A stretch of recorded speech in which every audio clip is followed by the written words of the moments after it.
everyone. I hope everyone's having a great day today. My name is Cristal Ortiz, and this is my podcast and where I share different ideas, knowledge, thoughts, and whatever's on my mind.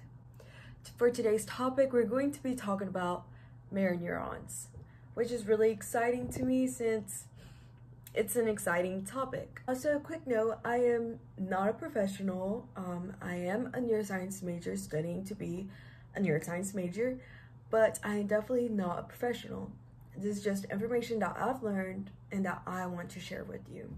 It is Valentine's Day. I am recording this on Valentine's Day, so happy, probably late Valentine's Day or happy Valentine's Day. I'm not sure when I'm gonna get this edited and done, but I'm really excited to share this knowledge with you guys. Now, I do want to make a note about when I am uploading these videos, this podcast. And as of now, my schedule is probably going to be like maybe 1 to 2 podcasts or videos per month. That's as much time as I would have to really do much with this project, just because I am a college student and I do have a lot going on. But yeah, I just wanted to make a note about that. So we're going to jump right into talking about neurons. So first, before we get into the juicy details about what a mirror neuron is, we're going to talk about a neuron itself. So what exactly is a neuron? Well, a neuron is a cell inside your body, but this cell has a really special job. The special job of the cell is to communicate different signals throughout your body concerning outside, internal, or external stimuli. Now, the structure of the neuron is very specific, very special. It starts with dendrites attached to a cell body, and it has a long string that follows the cell body, which is the axon. And at the end of the axon is the terminals. Initially, the message will go along the cell to the terminals. Once it gets to the terminals, it goes back out again to another neuron, and so on. Goes like the whole process of your body knowing what's going on. The role of a neuron is very important. It tells your body what is going on in the external world and the external stimuli, and it makes sure that you are on the right page. It makes sure that you have sensory input and you understand that sensory input.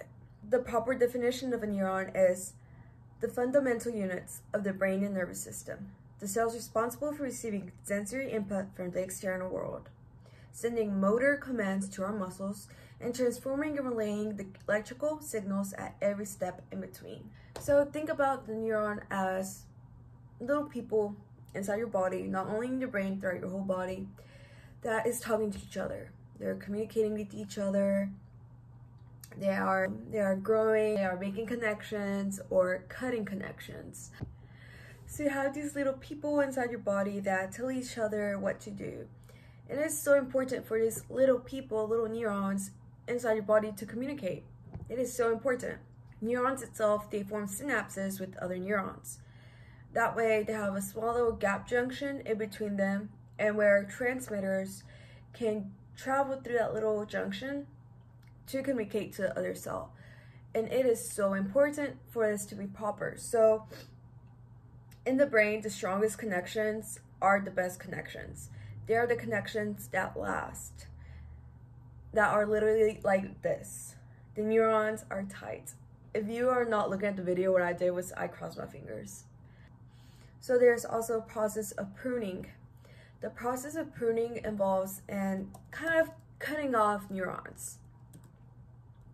This way, it selects the weakest links, the weakest connections, to only keep the best connections within the brain that are the best in communicating. Often when humans are born, we are born with so many connections. There's so many connections in the brain, a lot of neurons connecting, talking to each other. But as age comes, those connections are lowered down. Only the best survive. Only the best connections are kept.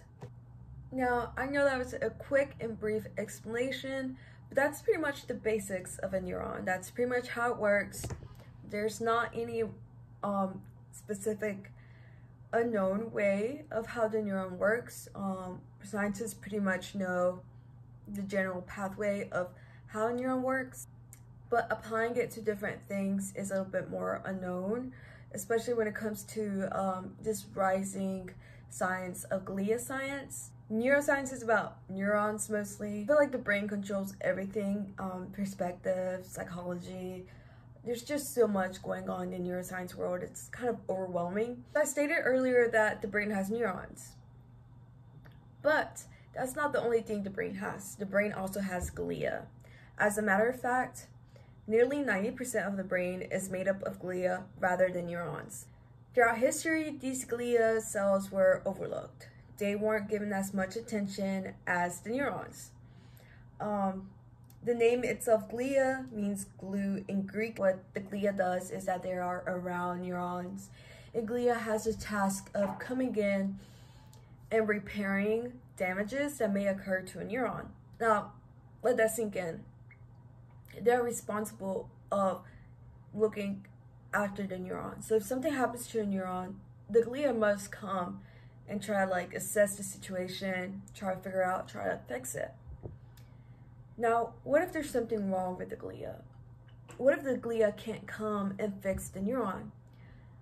That complicates things, and that is what people are looking into. How does that play a role in later diseases and later malfunctioning of the brain? How could this play a role in Alzheimer's?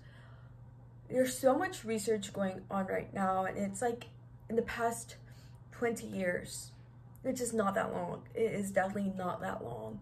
So I do want to state that for neurons not to take the whole spotlight, that glias are also important. And I know I did go on a tangent, but I just thought it was so important to talk about it. Okay. Maybe in another podcast I will talk about glias.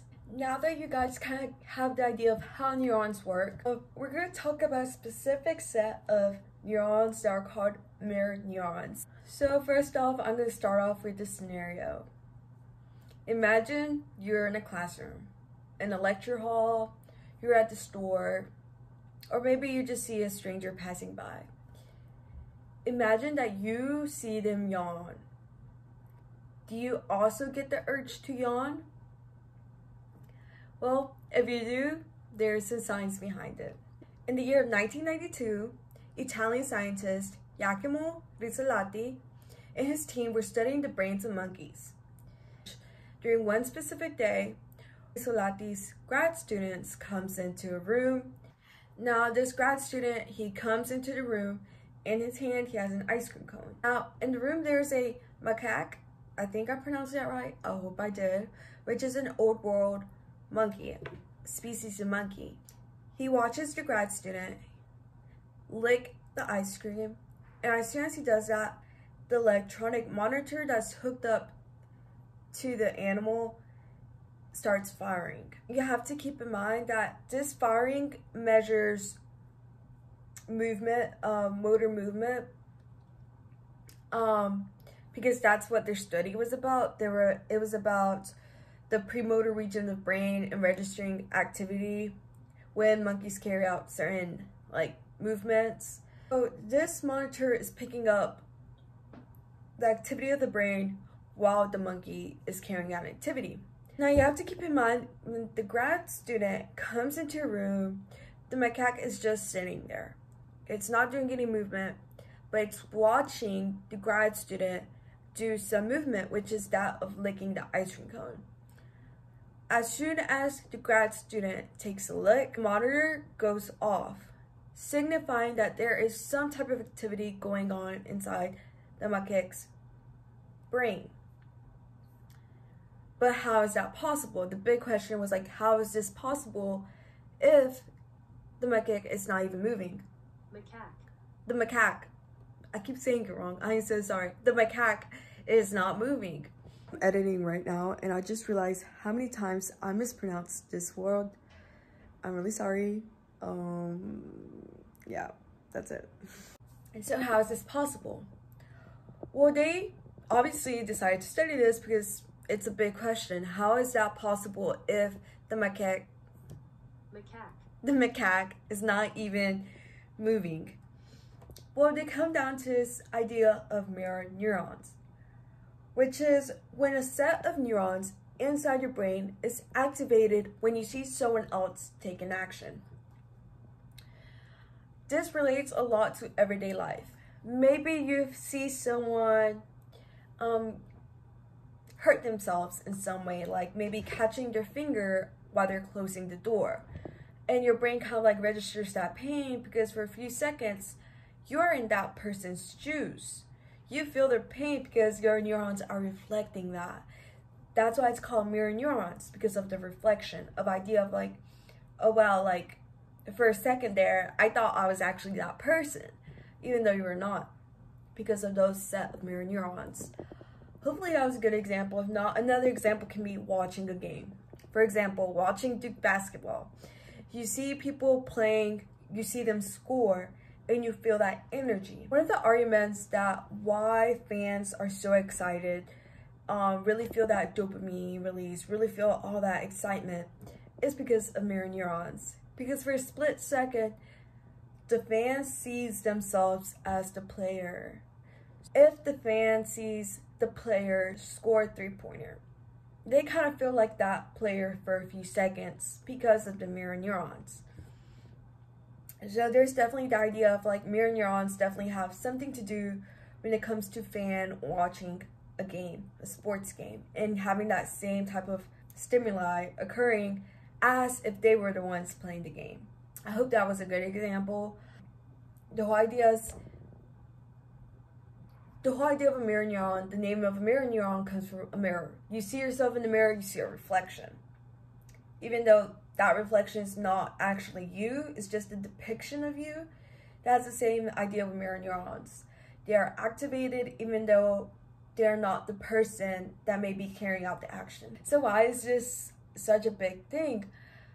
Because think about it, you can apply this to everyday life. You see it a lot in advertising. As a matter of fact, there's something called neuroeconomics, which really plays a role of the neuroscience things of the world and economics. So, for example, a consumer making decisions. When it comes to something economic, it can be as simple as deciding to buy something or not, such as deciding to buy a blue shirt or a green shirt. You know, what is the psychology, the neuroscience behind it? Well, maybe you can say the person saw an advertisement of someone famous wearing the blue shirt, so they're more likely to buy the blue shirt because of that marketing appeal. Or you could also use the emotional appeal. Maybe the color green means something emotional to the consumer, such as, oh, it was my grandma's favorite color, and that can be a reason for them to purchase that green shirt. Neuroscience is everywhere. The brain takes in the world, it translates that perspective of the world inside your head, and it really builds your life if you think about it. Now, I just think it's so important to understand how the brain works when it comes to everyday life. And mirror neurons is just something that's so big and many people just don't know about because it may be hidden. It's not something that's simply out there if you don't look for it. Now, if it's just out there for you, good for you, you have a good environment of information around you. And I just wanted to share a little bit of knowledge about mirror neurons with you guys. I think I'm gonna cut this video short. I hope you guys learned a little bit about a neuron, the structure of the neuron, as well as a specific type of neurons called mirror neurons that could actually be playing a role in your life right now. I hope you guys have a great day, a great week. I hope you guys meet your goals, and I also hope you guys take care of yourself, your physical health, and your mental health. Baby, you give me